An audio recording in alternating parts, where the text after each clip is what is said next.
हरि ओम तत्सत्। ओम सर्वेश्वराय विद्महे शूलहस्ताय धीमहि तन्नो रुद्रः प्रचोदयात्। नमः शंभवाय च मयो भवाय च नमः शंकराय च महेश्वराय च नमः। हे सर्वेश्वर भगवान, आपके हाथ में त्रिशूल हैं। मेरा जीवन कष्टों और परेशानियों से घिरा है। आप मुझे अपनी कृपा लेकर मेरे कष्टों को दूर कीजिए। हे निरंतर सुबह उठ करके भोलेनाथ का ध्यान करो, और ऐसा मन में मंत्र नहीं भी आता है, ऐसा मन में विचार कर प्रार्थना करो। क्यों? ध्यान रखने वाली बात ये होती है कि जब व्यक्ति मरता है तो इस शरीर से आत्मा अलग हो जाती है। सूक्ष्म शरीर कुछ समय तक, जब तक चिता नहीं जलती है तब तक बताते हैं सूक्ष्म शरीर उसी के आसपास चक्कर काटता रहता है। जैसे चिता जल जाती है वो सूक्ष्म थोड़ा अंगूठे के बराबर होता है। कितना होता है? अंगूठे के बराबर। और वो भटकती रहती। कब तक? 13 दिन। 13 दिन के बाद वो चली जाती है। कहाँ? धर्मलोक में। लेकिन कुछ आत्माएं ऐसी होती हैं जो पापी आत्माएं होती हैं, जो परिवार के पास ही रह जाती हैं। सब नहीं चले जाते हैं। कुछ अच्छी आत्माएं होती हैं स्वर्ग में चली जाती हैं, भगवान के पास रहती हैं। क्या? सूक्ष्म रूप में। आत्मा दोबारा जन्म ले लेती है या आत्मा मोक्ष प्राप्त कर लेती, दो ही विकल्प होते हैं। पितृलोकों में या दूसरे लोकों में प्रस्थान करती हैं। मृत्यु के बाद 10-12 दिन तक आत्मा इधर उधर श्राद्ध तर्पण से। कुछ लोग कहते हैं ना मृत्यु भोज नहीं करनी चाहिए। भाई, मृत्यु भोज अपने लिए नहीं होता है, यह हमारे परलोक की व्यवस्था है। हम इसे मानते हैं। आप इसे आडंबर माने, पाखंड माने नहीं। जीवन नश्वर है। जिनको ये ज्ञान है कि ब्रह्म सत्यम जगत मिथ्या, वो मृत्यु भोज निश्चित करेंगे। ये जीवन नश्वर है। न मेरा कोई बेटा है, न मेरा कोई बाप है। लोग कहते हैं मृत्यु भोज बंद होनी चाहिए, फलाना।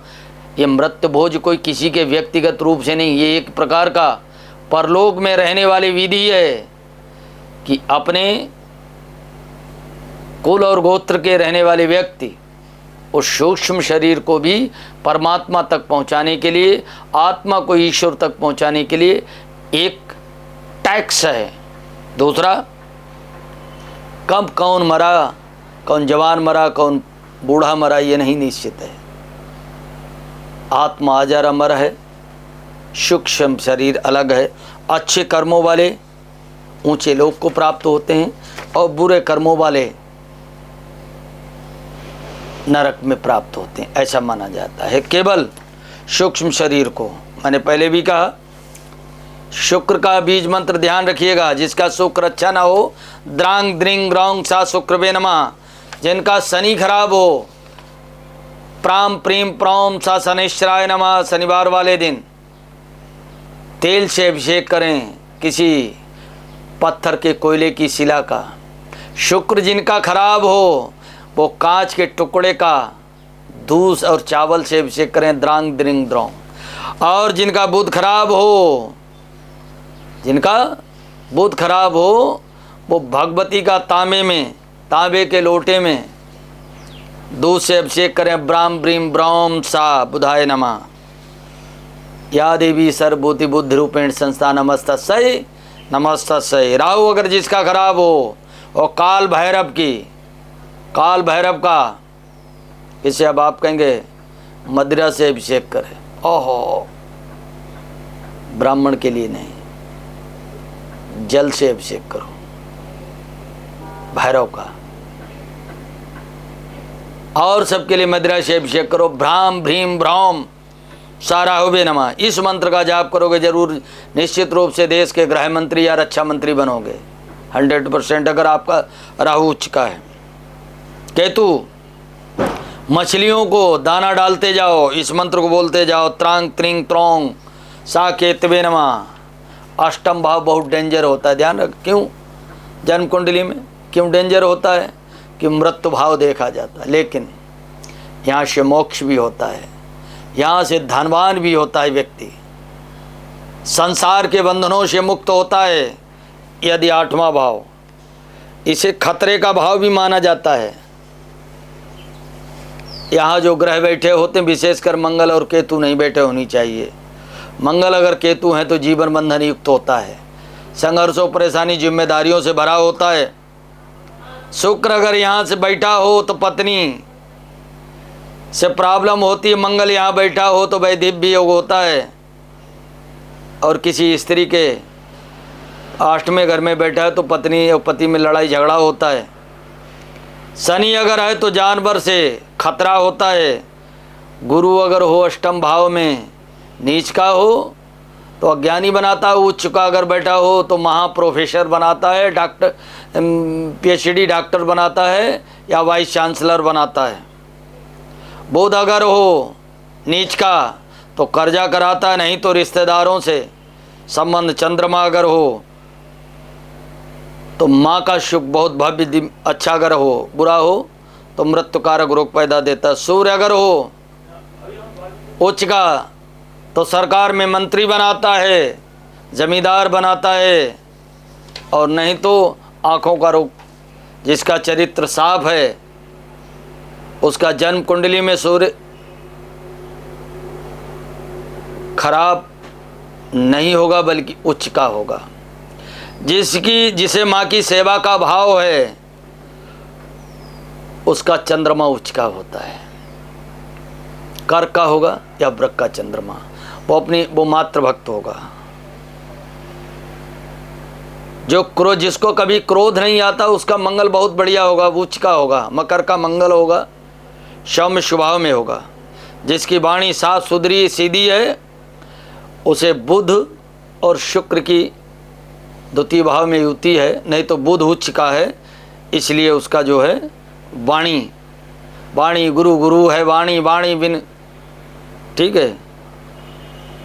जिसका मन धार्मिक आस्थावादी या धर्मात्मा बनाता है उसका गुरु कर्क का 5म या लग्न भाव में बैठा है, इसलिए वो धर्मात्मा, वो आस्तिक है, नास्तिक नहीं।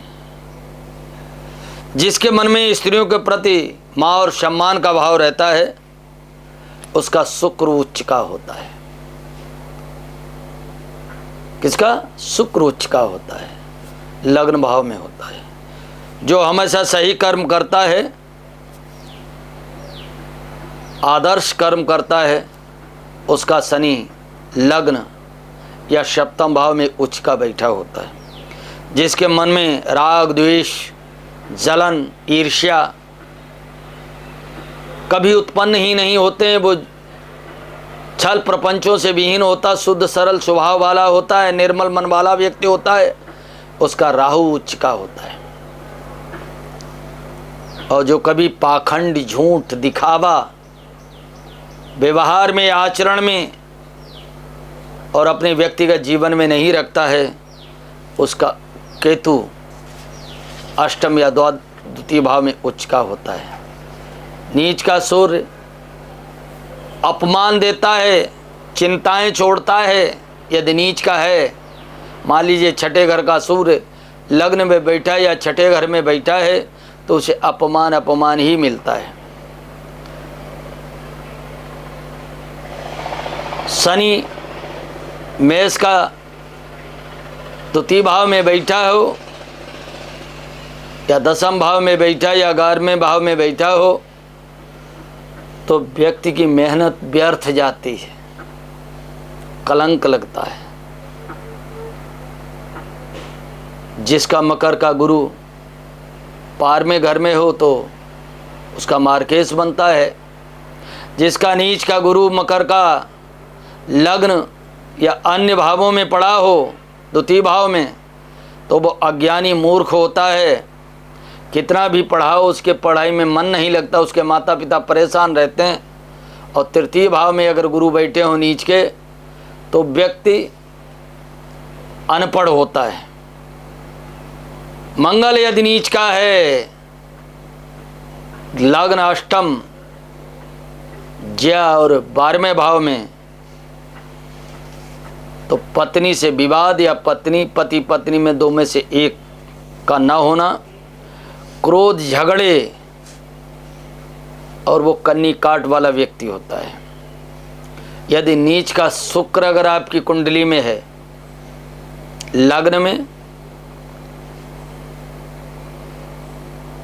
तो नीच लोगों से का साथ होगा, वो अच्छे लोगों का साथ होगा, उन्हीं से आप संबंध बनाओगे। भोग विलासी जीवन, चरित्रहीनता होगी जीवन में, व्यभिचारी जीवन होगा और कलाओं से हीन होगा।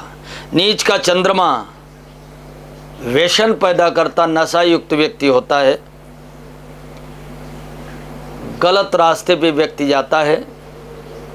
और नीच का यदि बुध है तो उसकी वाणी असंतुलित कटुवाणी होगी। बहुत वाणी में से ही तो महाभारत जैसे युद्ध होते। द्रौपदी ने यही तो कह दिया था, अंधे के अंधे ही पैदा होते। कभी कदार हम ये नहीं, जब हमारा ग्रह खराब होता, समय खराब होता, तो हम कुछ बोलने को कुछ और बोल जाते हैं, और जिसे एक बार बोलने का अर्थ होता है कि जीवन हमेशा हमेशा के लिए बर्बाद हो जाता है। ऐसी परिस्थिति में मेष लग्न अगर किसी का है, मेष लग्न है और कुंभ राशि जिसकी है, उसका शनि बाधक होगा, ध्यान रखिएगा। शनि का उपाय करिएगा। जिनकी कुंभ राशि और मेष लग्न है, वृष लग्न है और मकर राशि आपकी है, उसमें भी शनि बाधक होंगे, शनि का उपाय कीजिएगा।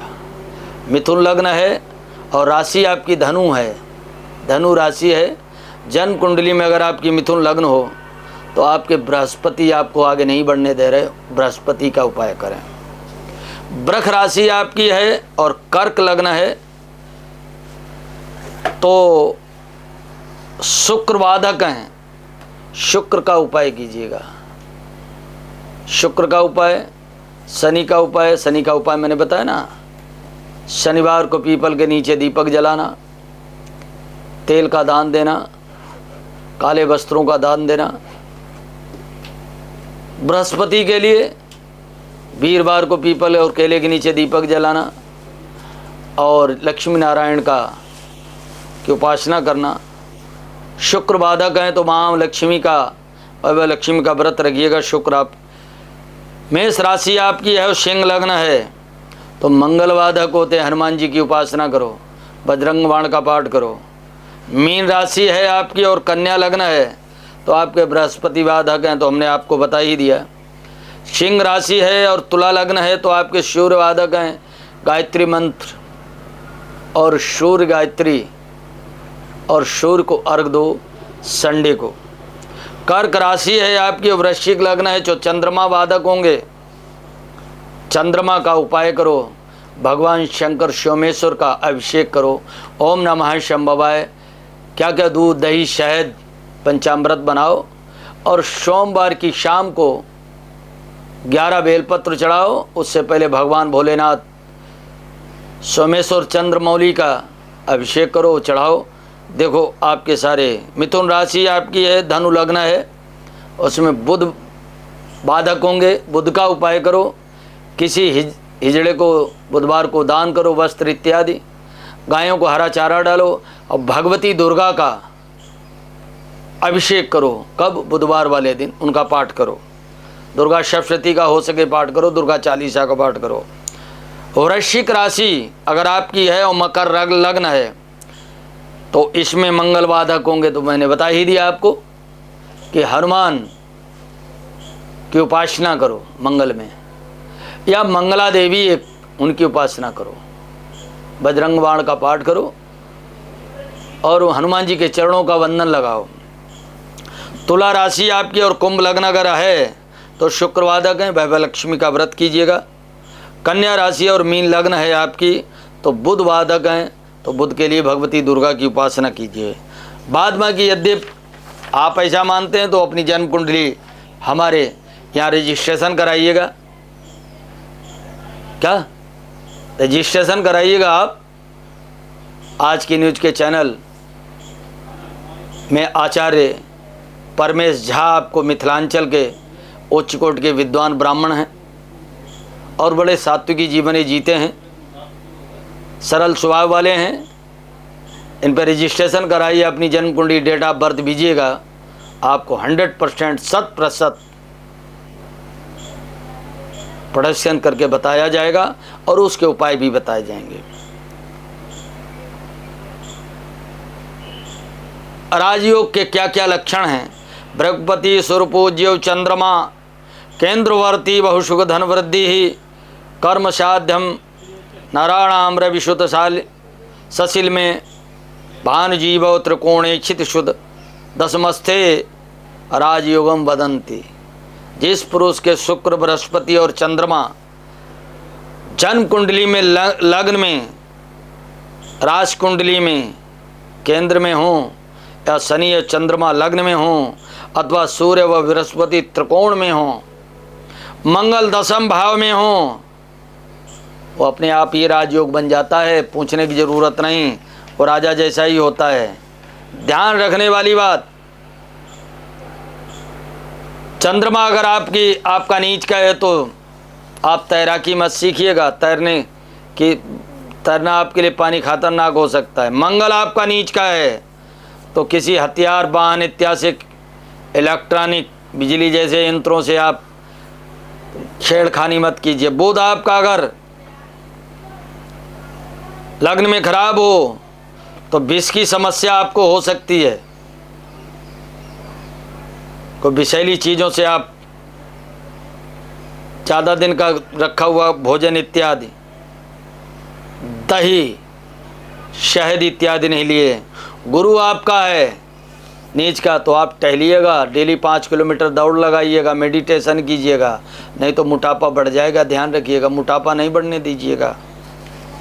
शुक्र अगर आपको खराब है तो आपको सेक्स रोगों की समस्या हो सकती है। आप अपने ब्रह्मचर्य को सलामत रखिएगा। गुप्तांगों की कोई समस्या हो सकती है। अनैतिक संबंध व्यभिचार आपको उत्पन्न हो सकता है, तो स्त्रियों से दूर रहें और ब्रह्मचर्य धारण करें, हनुमान जी की उपासना करें। शनि आपका अगर खराब है तो आपको गौट गठिया भाई जैसे असाध्य रोग हो सकते हैं, घुटनों का दर्द हो सकता है, कमर के नीचे जॉइंटों का दर्द हो सकता है। आप प्रायः ये करें कि सुबह को शरीर को दौड़ करके या किसी ने विशेषकर सर्दियों में